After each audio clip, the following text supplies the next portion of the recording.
Roy Suryo bersama dengan Rismon Sianipar dan Tifauziah Tiasuma dipanggil penyidik Polda Metro Jaya untuk menjalani pemeriksaan perdana sebagai tersangka. Roy Suryo CS tiba di gedung Ditreskrimum Polda Metro Jaya bersama tim penasihat hukumnya sekitar pukul 10.15 waktu Indonesia Barat kemarin. Roy CS menjalani pemeriksaan sebagai tersangka atas kasus dugaan penyebaran tuduhan ijazah palsu milik Joko Widodo. Sebelum menjalani pemeriksaan, kuasa hukum Roy Suryo menyatakan bahwa banyak bukti yang dihadirkan tidak relevan. Roy Suryo pun membawa bukti tersendiri dalam pemeriksaan kali ini untuk diperlihatkan kepada penyidik. Lantas, langkah apa yang akan diambil oleh Roy Suryo CS menghadapi pemeriksaan perdana sebagai tersangka kasus tudingan ijazah palsu Jokowi? Nyatanya, polisi tidak menahan Roy Suryo CS meski sudah diperiksa selama 9 jam 20 menit.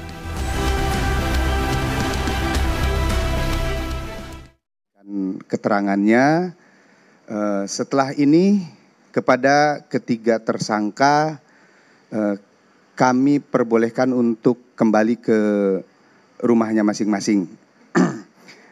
Kenapa demikian? Karena ketiga tersangka mengajukan ahli dan saksi yang meringankan. Tentunya dalam hal ini kami sebagai penyidik harus menjaga keseimbangan keterangan dan informasi sehingga proses penegakan hukum ini adil dan berimbang.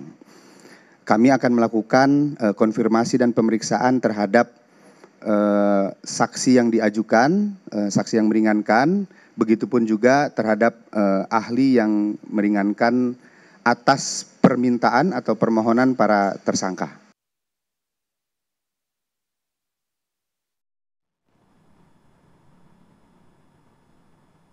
Ya, ini sudah 9 jam diperiksa kemarin ya, cukup lama ya Za. Tapi kita melihat kok nampaknya dikembalikan lagi boleh pulang ke rumah masing-masing. Padahal ada pihak yang berharap Roy Suryo ini langsung ditahan kemarin. Betul, katanya kan ini ancaman hukumannya lebih dari 12 tahun penjara gitu. Kok nggak ditahan sih? Alasannya apa kira-kira begitu ya? Nah, kita akan membahas hal ini dengan narasumber yang ada di studio pada pagi hari ini. Sudah ada Bang Ade Darmawan, pelapor atau Sekjen Pradi Bersatu. Selamat pagi, assalamualaikum Bang Ade. Sehat ya Bang? Sehat, selamat. Masih semangat ya Bang pagi ini ya? Masih semangat. Tetap semangat. Tetap semangat. Indonesia Raya. Kemudian juga ada Pak Abdul Fikar Hajar, pakar hukum pidana Universitas Trisakti. Pak Abdul Fikar, sehat Pak? Ya, selamat pagi. Pagi. Kemudian juga ada Bang Ahmad Khozinuddin, kuasa hukum Roy Suryo. Betul pagi, sekali. Ahmad. Assalamualaikum. Kalau saya semangatnya jujur nggak dipaksakan yang sudah lemes, gitu? tapi tetap merasa semangat. Nggak jadi tahan lemes sebenarnya. Tapi pura-pura semangat lah. Baru awal aja udah semangat-semangat banget Langsung ya. aja deh. Bang Ahmad, kemarin Langsung Bang Ahmad dong. 9 jam 20 menit diperiksa lebih dari ratusan pertanyaan. Gimana kondisi dari teman-teman semalam? Apa yang didalami juga? Lelah banget juga gitu ya Bang ya? Iya, dari sisi fisik lelah, tetapi dari sisi spirit luar biasa. Pak Roy, Pak Rismon, Dr. Tiva itu luar biasa, semangat sekali karena mereka meyakini apa yang dilakukan hari ini bukan untuk dan atas nama kepentingan mereka sendiri, tapi ini untuk kepentingan seluruh rakyat, bahkan untuk UGM. Agar menjadi jelas bagi institusi UGM, masa depannya itu reputasinya dibersihkan dari noda hitam dan ini butuh putusan. Tapi sebelum itu saya pertama mengucapkan terima kasih kepada seluruh rakyat karena doa seluruh rakyat dan atas izin Allah klien kami tidak ditahan begitu. Tapi kan masih berproses ini Bang. Biasa saja, tapi yang titik krusialnya itu pertama. Kalau yang pertama tidak ditahan akan kehabisan atau kehilangan legitimasi bagi penyidik untuk melakukan penahanan. Kenapa? Karena alasan yang subjektif itu menjadi tidak relevan kalau yang pertama kali saja sudah tidak ditahan. Kayaknya percaya diri banget nih padahal pasalnya berlaku. Sejak awal kan kami percaya diri karena kami meyakini klien kami melakukan penelitian bahwa penelitian itu hasilnya belum diuji apakah benar atau salah, karena penelitian itu ada yang benar ada yang salah, tetapi tidak bisa satu objek penelitian dikriminalisasi, dianggap pencemaran, fitnah, apalagi manipulasi, editing dan seterusnya. Dan itu yang sering kami protes, kenapa narasi-narasi itu disampaikan di ruang publik dengan dalih adanya laporan polisi pada saat yang bersamaan objek utama yang diteliti tidak pernah ditunjukkan dan diuji bareng-bareng. Dan ini yang membuat gaduh anak bangsa. Kan selama ini yang dituduh kami bikin gaduh. Padahal yang bikin gaduh itu objek penelitian ijazah itu tidak pernah kunjung ditampilkan pada publik. Makanya kemarin saya bikin analogi agak lucu-lucuan gitu loh. 1000 Lucinta Luna itu nggak bisa membuktikan dia itu perempuan, tapi cukup satu perempuan yang head, itulah yang kemudian membuktikan dia seorang perempuan. Termasuk juga 700 bukti, 22 ahli, 200 apalah, kemudian diperiksa 130 saksi, nggak membuktikan membuktikan ijazah itu asli begitu. Apalagi kalau target utamanya kan ingin mengembalikan marwah, wibawa, kehormatan dan seterusnya, dan tidak ada lagi yang memperbincangkan ijazah ini palsu dengan menggunakan pendekatan otoritas penyidikan. Buktinya setelah Bambang T udah divonis, nggak selesai nih barang. Apa mau mengulangi lagi? Gaduh terus, muncul Rismond yang lain, Roy Suryo yang lain. Karena apa? Tidak pernah dihadirkan ijazahnya begitu. Oke, Bang Arya gimana? Katanya kalau pertama nggak ditangkap, legitimasinya berkurang nanti. Oh, itu kan pendapat. Pendapat Bang Kosi, kita hargai. Yang pada dasarnya kami tidak pernah tidak optimis dengan hal ini. Itu yang pertama. Yang kedua adalah bahwa pemeriksaan masih berlanjut, masih ada 5 dari tersangka belum diperiksa. Ya kita lihat seperti apa nanti pemeriksaannya juga. Kalaupun tidak dilakukan penahanan mungkin itu pertimbangan lain dari penyidik. Itu kewenangan kok. Kami tidak masalah. Kalau dikatakan bahwa keinginan terus kemudian permohonan kami, ya tentunya iya. Kita pengennya ditahan. Karena kenapa? Ini membuat gaduh betul. Artinya tidak berhenti. Ini nggak ditahan nih ya. Nah, kita lihat nih, apakah ngerem atau gaspol. Tapi saya yakin kelompok mereka akan tetap melakukan gaspol nih. Kenapa? Rasa percaya diri, kemudian bahwa ini bukanlah suatu tindak pidana, ini bukanlah suatu pelanggaran hukum. Ya, seenaknya apalagi katanya tadi untuk kepentingan nasional. Gitu. Iya, kepentingan nasional kan kelompok. Kita tidak bisa melegitimasi karena bukan termasuk saya, bukan termasuk istri saya, keluarga saya dan lain-lain sebagainya kan. Seluruh masyarakat. Saya juga masyarakat. Jangan dihilangkan kemasyarakatan saya juga kan. Saya nggak mendukung itu. Justru kami menganggap bahwa ini adalah ada satu peristiwa tindak pidana sepemikiran dengan Polda Metro. Bahwa ada peristiwa, kemudian memang ditemukan 2 alat bukti cukup sehingga penetapan tersangka itu dilakukan. Jadi kalau dari sisi Anda tinggal menghitung waktu lah, menghitung hari gitu? Tidak juga, betul kata Bang Kosi. Kalau awalnya sudah nggak ditahan, ya bisa saja nggak dilakukan penahanan. Tapi goalsnya, kalaupun memang Polda Metro menganggap bahwa tidak perlu dilakukan penahanan, goalsnya adalah bagaimana ini masuk ke ruang persidangan. Artinya gini, dibuktikan di persidangan. Dibuktikan di persidangan, kemudian diperlihatkanlah ijazah pada tempatnya, bukan diperlihatkan untuk diteliti oleh Roy Suryo CS. Lu siapa? Kan itu nggak ada izin dari manapun. Anda bukan departemen dari mana dia itu? Kan itu hanya mantan mahasiswa UGM ya protes atas nama UGM, padahal mantan mahasiswa. Kan itu persoalannya. Nah, tetapi katakan oke lah.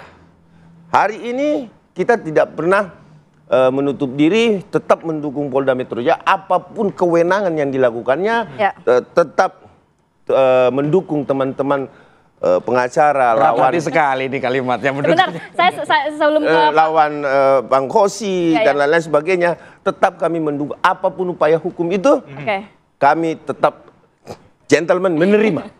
Sebelum ke Pak Fikar, saya mau ke Bang Kozi. Kalau berbicara mengenai pasal ya, banyak tudingan dari sisi Anda begitu. Pasalnya banyak pasal-pasal siluman yang ini ujung-ujungnya untuk menjerat dari Roy CS. Anda melihat pasal-pasal yang dikenakan itu sesuai? Ya, kami menyebutnya penyelundupan pasal. Penyelundupan pasal. Kenapa? Yang motifnya untuk melakukan penahanan. Misalkan di layer kedua yang kemudian dipanggil di awal, kami melihat pasal 32, 35 Undang-Undang ITE itu tidak relevan. Karena yang dilaporkan Jokowi kan dia merasa dihinakan sehina-hinanya, direndahkan serendah-rendahnya, maka yang relevan adalah 310 KUHP, 311 KUHP, kalau pakai Undang-Undang ITE, 27A Undang-Undang ITE, itu saja cukup. Tapi tiba-tiba dimasukkan pasal 35, 32 yang ancamannya ada 8 tahun, ada 12 tahun, maka itu yang kami baca ada motif pengen nahan sejak awal. Karena motifnya tidak terpenuhi, kecewalah ini kawan saya ini. Yang kedua, di layer kedua ada pasal 160 yang dilaporkan oleh kawan-kawan tentang penghasutan. Karena kan sejak awal ini urusan Jokowi, deliknya delik aduan, fitnah, pencemaran, tiba-tiba muncul orang lain seolah-olah menjadi pribadi Jokowi, masuk tapi nggak bisa pakai pasal Jokowi saja, dia selundupkan lagi pasal 160. Oh ini menghasut. Saya bilang menghasutnya di mana? Apa ada orang yang kemudian datang ke rumah Jokowi, Pak Jokowi tampar plak karena terhasut gitu. Ijazah kamu palsu ya Jokowi, plak baru itu. Karena ada putusan MK yang menyatakan bahwa delik 160 itu harus material. Ada akibatnya dulu. Akibatnya ini tidak pernah dijelaskan. Apa sih akibatnya? Kalau akibatnya orang ngomongin ijazah palsu makin banyak, ini bukan karena penghasutan, justru karena ijazah itu lama sekali ditahan. Dan persoalannya ingat, bukan masalah ada kewenangan atau tidak ada kewenangan, tapi ada nggak sikap negarawan dari seorang Joko Widodo yang ingin segera menyudahi keterbelahan anak bangsa dengan menunjukkannya kalau bicaranya, akunya, egonya, ya ayo kita tindak lanjuti sampai kapan? Mau sampai besok hari kiamat hari ini kita masih bersidang, siap kita. Oke, Bang Fikar, ini kan kemarin tidak ditahan. Ada pihak yang mendukung, ada pihak yang merasa kecewa, tidak ada penahanan begitu ya. Kalau Anda melihatnya seperti apa? Apakah dari pasal ini cukup untuk menahan atau demi kebaikan seluruh pihak begitu ya? Tidak usah ditahan. Kalau kata pihak kepolisian, karena memang dari sisi Roy CS kan memberikan saksi dan juga ahli yang nantinya akan diminta keterangan. Iya, gini, yang publik tidak mengetahui mungkin penahanan itu tidak mutlak dalam pengertian begini. Pertama, batasannya adalah ancaman hukumannya 5 tahun. Tetapi itu juga belum memberikan legitimasi untuk penyidik asal 5 tahun tahan. Enggak, ada lagi di bawahnya. Kalau dikhawatirkan menghilangkan barang bukti atau dikhawatirkan mengulangi. Itu yang menjadi dasar penahanan gitu. Nah, dalam konteks perkara ini mungkin penegak hukum atau penyidik belum melihat itu. belum melihat kemungkinan itu gitu. Ya, karena ini kan terbuka nih. Ya, artinya menghilangkan barang bukti atau merubah-rubah barang bukti itu pasti akan dimonitor oleh banyak pihak gitu. Dan itu nggak mungkin terjadi. Nah, karena itu mungkin sampai hari ini penyidik tidak menggunakan kewenangannya untuk menahan. Saya kira itu ininya. Oke, berarti tapi kalau legitimasinya pengadilan dulu ya? Ya. Enggak, kalau penyidiknya udah lewat, penyidik nggak punya kewenangan lagi. Kalau sudah sampai ke penuntutan, jaksa yang punya kewenangan menahan. Kalau sudah sampai pengadilan, hakim. Gitu. Tapi kalau Anda sendiri dari sisi hukum melihatnya pasal-pasal yang dikenakan oleh kepada Roy CS tadi dikatakan ada beberapa pasal yang diseludupkan. Itu sudah sesuai belum sih kalau menurut Anda? Nah, kalau soal pasal itu kan tergantung pada penyidiknya. Penyidik juga tergantung pada laporannya, pada pengaduannya. Betul. Gitu. Jadi mengkonstruksi dulu pengaduannya apa, baru dikonstruksi oleh penyidik itu menjadi pasal. Gitu, baru dikonstruksi oleh menjadi pasal. Nah, jadi sangat mungkin umpamanya untuk nambah pasal, penyidik harus panggil juga pengadunya, nambah keterangan unsurnya umpamanya. Harus seperti itu, nggak bisa sembarangan juga gitu. Nah, udah dipanggil belum ini pengadunya gitu ya? Iya, kalau ditambah pasal umpamanya. Ternyata unsurnya kurang, panggil dulu pelapornya, ditambah dulu, dibikin dulu keterangan, baru dia bisa menerapkan pasal ini. Jadi menurut saya nggak sembarangan. Saya kira penyidik juga pasti hati-hati gitu, ya. Karena enggak, ya dia akan dihantam oleh tersangkanya, penasihat hukum tersangkanya. Pasti sudah ada upaya hukum yang lain gitu, entah pra peradilan, entah itu keberatan pada atasannya, entah upaya hukum yang lain gitu. Nah, karena itu perkara ini sama-sama mengontrol, baik pelapor maupun yang tersangkanya. Gitu. Oke, Bang Arya gimana sebagai pelapor? Menurut Anda? Kalau terkait bahwa ada pasal selundupan dan lain-lain sebagainya, memang sejak awal pasal itu sudah dilaporkan. Jadi kami berdiskusi dengan tim hukum dan tim pengacara Pak Jokowi juga, memang sudah ada. Pasal 3532 itu sudah dilaporkan oleh pihak kuasa hukum sebelah. Di kita memang mengambil untuk kepentingan kelompok kita yang memang dari awal melihat ini ada sesuatu yang memang tidak hanya pribadi Pak Jokowi, tetapi ada pelanggaran hukum secara umum kan gitu. Makanya kita ambil delik bukan delik aduan, tapi delik murni atau delik umumnya kan. Jadi 160, 28 ayat 2 itu juga sudah ada, dan 45A itu sudah ada. Itu dari laporan kami memang. Terus kemudian dari pihak tim kuasa Pak Jokowi juga sudah menerapkan 32 dan 35 ini. Karena itu tadi bahwa adanya memang kita lihat bahwa adanya manipulasi sesuatu yang otentik dikatakan tidak otentik kan. Nah, itu yang mungkin pemahaman yang ada pada pemikiran tim lawyer, sehingga diterapkanlah pasal itu untuk dijadikan laporan polisi. Namun apapun itu kita lihat ini kan masih berlanjut. Ring tinju masih ada spare nih, ya. Ring tinju masih ada spare. Olahraganya harus kuat. Iya harus kuat nih. Aku sama Bang Kosi ini mikir bareng nih. Kalau gua kalah di sini nih, gua harus begini nih kan itu. Nah, tentunya seperti itu. Tetapi apapun itu kita tetap bersahabat. Ini adalah satu profesi yang tentu kita jaga kode etiknya, ya. Karena tidak boleh kode etik itu melarang kalau kita berperkara terus di belakang layar kita berantem, itu nggak boleh itu.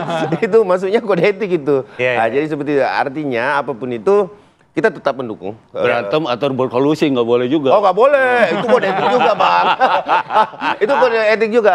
Jadi betul yang dikatakan ahli bahwa memang ruangnya ada ketika kemudian ada penyelundupan pasal, itu bisa digugat. Tetapi ketika juga tidak diterapkan pasal itu, kita juga punya ruang untuk hal itu. Gitu. Ini udah sama-sama punya. Senyum-senyum di ujung deket ring nih. Nanti kita akan bahas ya dari sisi Anda seperti apa tanggapannya, sudah disiapkan untuk bertinju secara sehat. Tapi saat lagi tetap bersama kami di Apa Kabar Indonesia Pagi. Assalamualaikum warahmatullahi wabarakatuh.